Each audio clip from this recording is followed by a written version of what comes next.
This is the Loan Creator YouTube. We hope this video helps. In this video, I will explain how to make a ledger from a journal. We'll start by understanding that a journal is your initial record, capturing every financial transaction as it happens, in chronological order.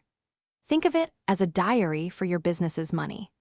The ledger then takes these individual entries and organizes them by account, giving you a clear picture of each account's activity. Let's look closer at a journal entry.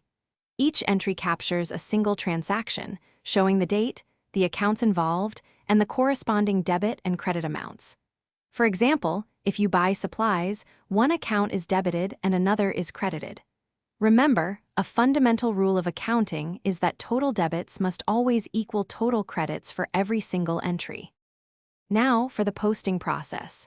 For each line in your journal entry, you'll find the corresponding ledger account. If an account was debited in the journal, you'll post that amount to the debit side of its ledger account. Similarly, credit amounts go to the credit side.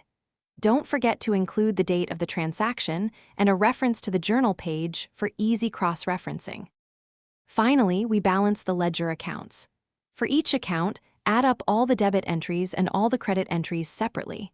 Then, subtract the smaller total from the larger total to find the account's balance.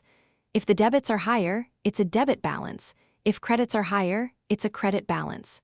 This balance gives you the current standing of that specific account. Thanks for watching. Consider subscribing if we helped you.